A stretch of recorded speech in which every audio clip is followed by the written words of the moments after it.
A single candle flickers against the oppressive darkness, its light barely enough to reveal the broken stones beneath a cloistered monastery floor. Somewhere in the hush, an unsteady breath. Centuries have conspired to keep this secret, but now as weathered fingers prise open a dust-caked panel, the silence shatters. Ancient parchment, brittle yet defiant, emerges into the air of the present day.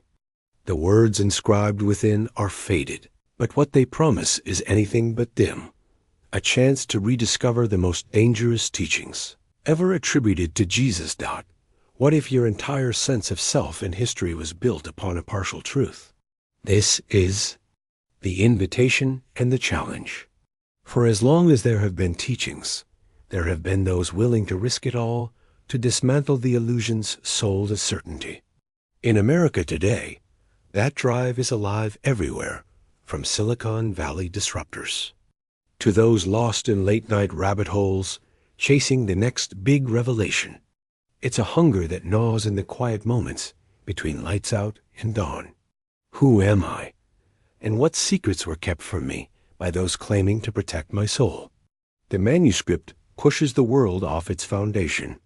Gone are the safe tales recited in Sunday schools and grand cathedrals. In their place, whispers of secret societies, coded icons hiding messages in plain sight, and rumors of a teacher who said you don't need permission to touch the divine. The audience is pulled into a turbulent inner world, swept up in the quest, not just for answers, but for meaning unfiltered by power, that you feel the shockwave of a forbidden idea pulse through your chest. The kingdom of God is within you.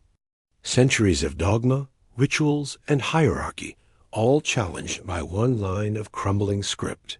Suddenly, mainstream history feels fragile. What else has been hidden, suppressed, or twisted by those who claim to safeguard truth?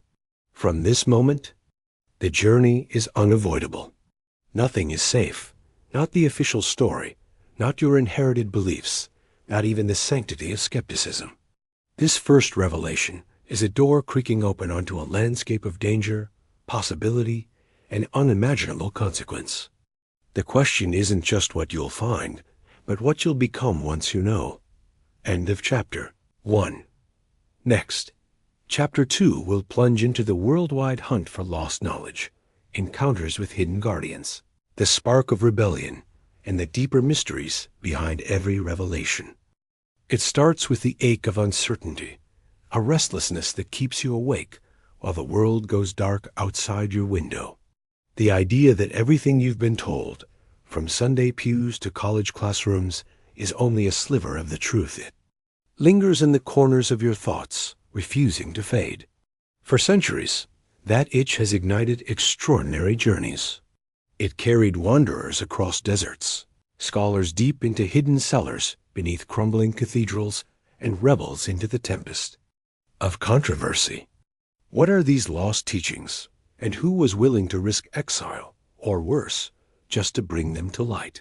Long ago, when Rome's power shadowed the known world and Europe's libraries were as much fortresses as sanctuaries, faint rumors began to circulate about knowledge not meant for the masses. Some said Jesus uttered truths only to a chosen few, teachings of personal transformation, of direct, unmediated experience with the divine. Words like gnosis began to slip whisper-like through the parchment and prayers of restless questioners. Gnosis meant knowledge not of doctrine, but of awakening, a truth you could feel in your bones, a spark of the divine flickering in your chest, waiting to be fanned into full flame. Drawn by this promise, seekers then, as now left the comfort of the known, and plunged into what others warned was only delusion or heresy. Their path snaked through the caves of Nag Hammadi, where a farmer once unearthed a jar stuffed with ancient hidden scrolls. Yellowed manuscripts written in wild, looping Greek and Coptic seemed to breathe out secrets buried for generations. Some contained sayings strikingly close, yet thrillingly different from those found in the Bible. Split a piece of wood. I am there. Lift up the stone, and you will find me there. the so-called Gospel of Thomas murmured, as if to say that God is no longer confined to altars or books, but is as close as your own heartbeat. As the quest sharpens, the story pivots from dusty relics to living memory. Key figures emerge, not the sanitized, safe apostles emblazoned in stained glass, but bold spirits who challenge the very system designed to silence them. Mary Magdalene steps from the shadows portrayed not as repentant outcast, but as the disciple who truly saw and understood. Her gospel, long hidden, paints her not only as the apostle to the apostles, but as a champion of direct, personal revelation. Others, like James the Just, brother of Jesus, guard the bridges between worlds, upholding values of inner transformation even as external power closes in. With every discovery, obstacles multiply. The Church moves to draw sharp boundaries, labeling such writings heresy, casting them into flames, or hiding them in vaults. Yet the more authorities resist, the more the mystery spreads, whispered in secret societies, carved into hidden symbols, and sung in rebel prayers. The Demiurge, an enigmatic figure blamed in Gnostic texts for crafting a world of illusions, creeps into conversation not as a monster, but as a warning. Watch out for systems that offer only imitation light, and call it salvation. The journey is as much inward as outward. Seeking lost teachings is not just the work of archaeologists and historians. It's a perilous excavation of the self-questioning every assumption inherited from culture, family, or faith. Would you risk exile from your community just to honor? What feels profoundly true in your gut? Would you confront the terror of not knowing in pursuit of what you might someday understand? Each step pulls the questers deeper, and the lines between myth, memory, and present reality blur. Sometimes the only map is a dream or a flicker of clarity on a sleepless night. In America, where the forbiddens often tempts and individualism is almost sacred, the parallels are impossible to ignore. Here, too, are self-proclaimed prophets, underground movements, and digital pilgrims, chasing knowledge once denied by tradition and power. An ordinary person sits at a cluttered kitchen table, scrolling past memes and outrage, then pausing at a stray quote from a lost gospel. If you bring forth what is within you, what you bring forth will save you. The words strike home. The realization dawns. Maybe the real journey isn't to a hidden tomb in the desert, but into the mystery that beats within your own chest. Barriers between past and present, sacred and profane, begin to dissolve. New questions surge forward. If these teachings survived despite every attempt to erase them, what else billows beneath the surface of official history, biding its time? Layer by layer, the seeker strips away the dogma, ritual, and expectation, searching for a simple but shattering possibility that everyone, even the seemingly ordinary, carries a sliver of the sacred. The quest does not end with the unearthing of another manuscript or the translation of another ancient phrase. Each revelation only deepens the sense of urgency. A storm gathers, the promise that what's discovered next may not just challenge what we believe, but who we are at the core. At the edge of belief, with everything familiar fading, the only way out is forward. The journey is about to detonate the boundaries between history, faith, and self. In the next chapter, the lost teachings are no longer buried. They threaten to remake the world itself. Shockwaves of revelation ripple outward, connecting everything we thought was disconnected. Nothing will ever be the same. The first ripple comes quietly, a stray phrase unearthed among the brittle papyrus sheets, shocking in its simplicity and its defiance. If you bring forth what is within you, what you bring forth will save you. The room stands still. There is no thunderclap, no burning bush, just the slow-spreading realization that everything that was meant to be buried remains alive, pulsing right under the surface. A power, it seems, was never locked away in golden altars or bestowed by distant priests. Each person, says the ancient voice, carries a flicker of the divine within. Disbelief is immediate, instinctive. Centuries of repetition have shaped not only what to believe, but how to believe. Yet here is a gospel that challenges the core assumption that salvation flows top-down, from holy men to common folk. Instead, the forbidden pages insist the kingdom of God is not some faraway afterlife, but a reality pulsing at the center of your being. The audience, scholars, skeptics, and spiritual misfits alike, feels both fear and hope in equal measure. What if this is true? What if you do not need anyone's permission to experience the sacred, and always have had a direct lifeline to something greater? Historians sift through the evidence with the zeal of those who sense they are teetering on the edge of revolution. Clues are everywhere.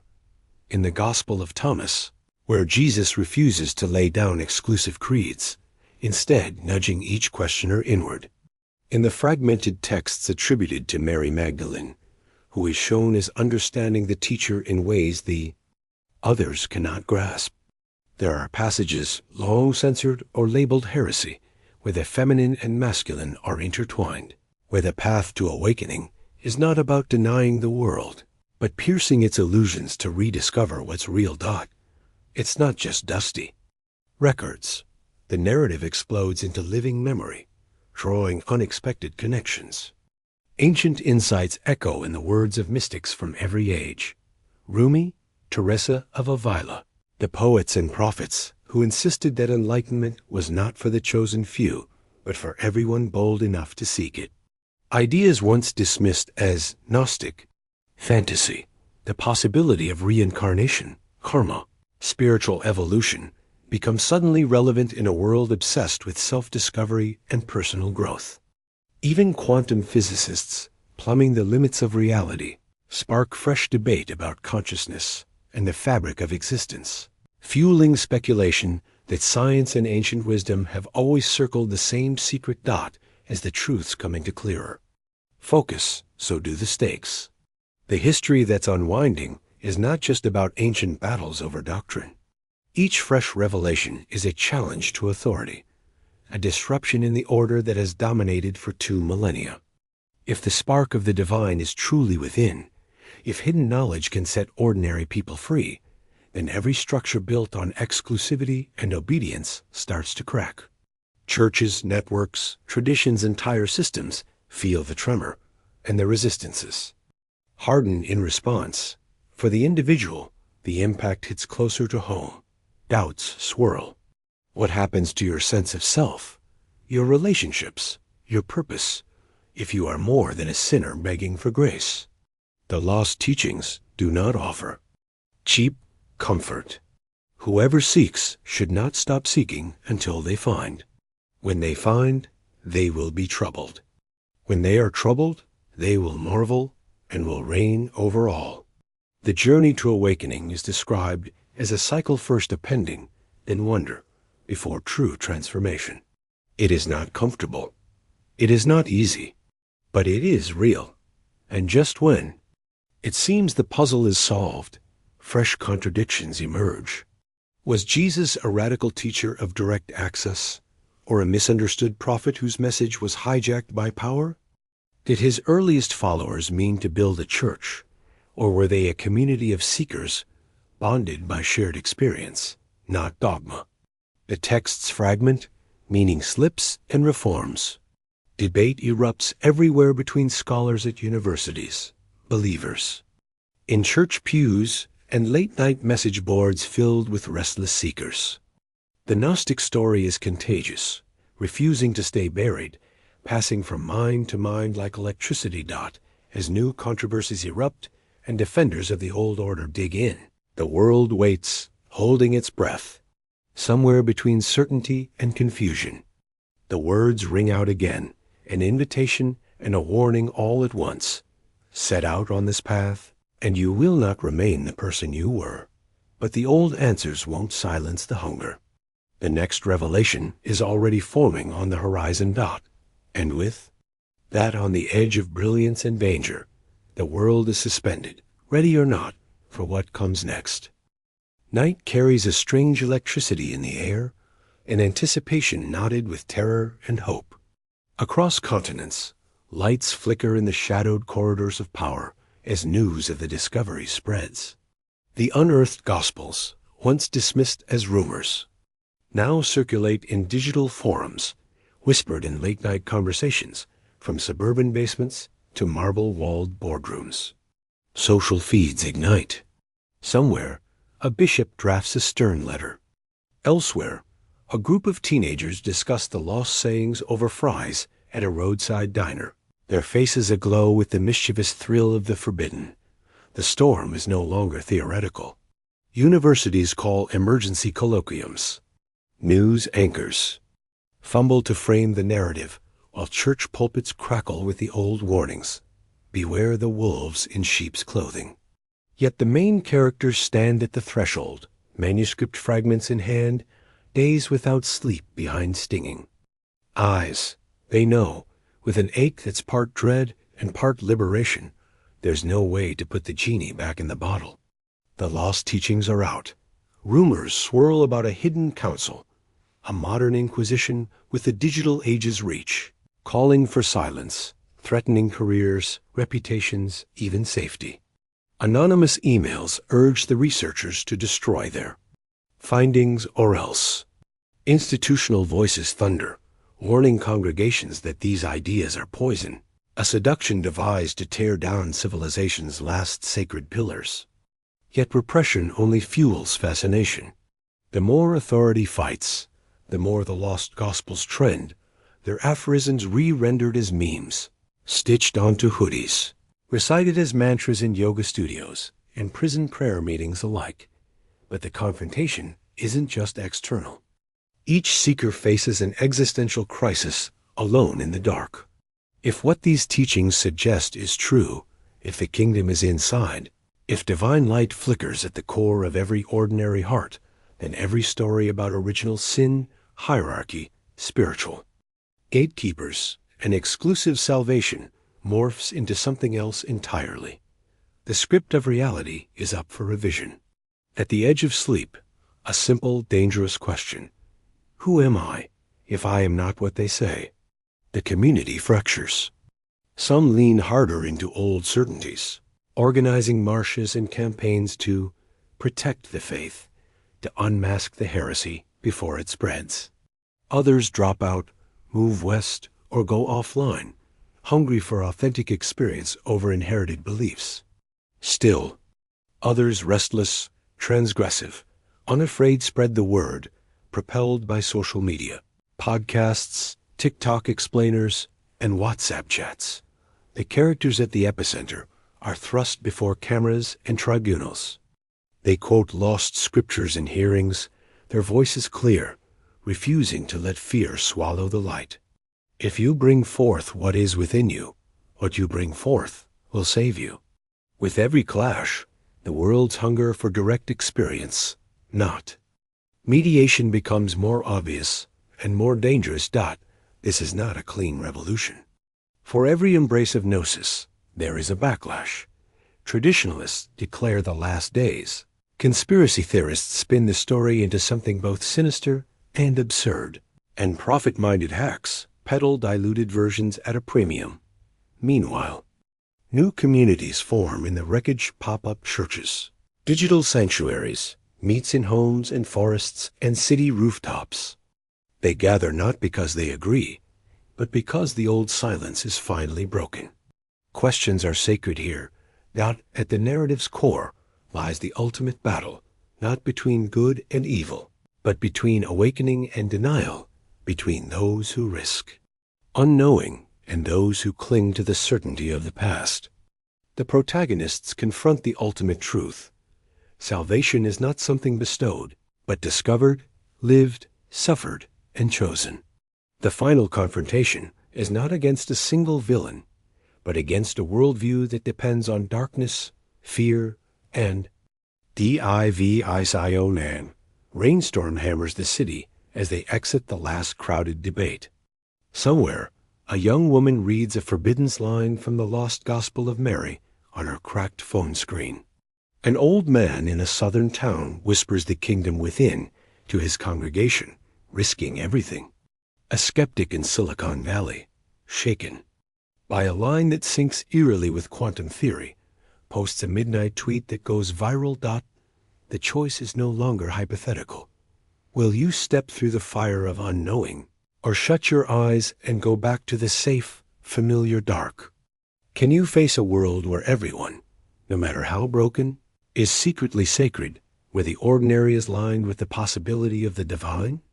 With the world in turmoil, relationships, ideologies, and destinies are all up for renegotiation.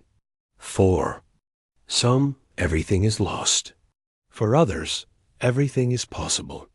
The chapter ends, not with neat closure, but with the taste of electricity in the air, exhilaration tangled with dread, an entire civilization balancing on the thin edge between revelation and denial. Next comes the transformation, the echo of these teachings across the modern world, and how the knowledge, once loosed, continues to change not just institutions, but what it means to be human. It always starts with a whisper. In the aftermath of upheaval, after the debates have boiled and cooled, after the noise of outrage and counter-outrage dies down, what's left is a subtle shift barely visible, but seismic just beneath the sea surface. The question is everywhere, leaking out of university seminars, viral podcasts, late-night group chats, and Sunday sermons gone off script. If the spark of the divine glows in every person, what are we meant to become? The new world isn't ushered in by fanfare or revolution. Change begins around kitchen tables, on lonely walks at dusk, as ordinary people, not theologians or bishops, wrestle with revelations once meant only for initiates. A mother in Texas, haunted by memories of exclusion from her childhood church, reads a snippet from the lost Gospel of Mary on a friend's timeline and wonders if it was always this simple, if holiness was never about perfection, but about daring to look within. A grad student in California, exhausted from news cycles and social posturing, finds solace in the idea that the search for truth and the journey back to self are one and the same. Across America's cluttered spiritual landscape, the old lines grow blurry. Mainline churches, feeling the pressure, quietly shift their sermon tones. Some try to explain away the Apocrypha as harmless parable. Others double down, building digital fortresses around orthodox content. But the hunger for something, more something personal, direct, unmediated, can't be erased by denial. People meet in library backrooms, rec centers, Discord servers, and clandestine Zoom calls, drawn by little more than the hope that these forbidden teachings might make their everyday struggles and aches mean something deeper. It's not easy. The cost of embracing dangerous ideas, even in the so-called land of the free, often means risking community, reputation, sometimes family. Couples quietly renegotiate their faith. Kids begin probing their parents about what salvation and sin really mean. Some lose jobs, others are quietly exiled from spiritual or social circles. Yet the other side of loss is the sense of kinship among those with nowhere else to go. A gathering of the misfit, the rebellious, and the quietly disillusioned, finding in the lost teachings a mirror for their refusal to conform. Nowhere is this ripple more obvious than in the creative explosion that follows. New art, music, poetry, and memes remix old gospel lines with modern anxieties and hope. The kingdom is inside you and all around you, but men do not see it printed over images of city skylines lit by sunsets, is pinned to mood boards and Instagram stories. If you bring forth what is within you, what you bring forth will save you. Echoes in 30-second sound bites, stitched with vintage film and lo-fi beats, resonating through headphones as teenagers daydream out car windows or protest on courthouse. Lawns dot in the public square. The arguments over authenticity and heresy continue. But inside, for many, the existential battleground shifts. Authority figures, pastors, influencers, Professors are forced to engage with new, old questions. Who gets to define truth? Should a council, a bishop, a celebrity, an algorithm, or can you trust your own trembling intuition? The lost teachings don't abolish the need for community, but they shatter the notion that community must always be built on uniformity.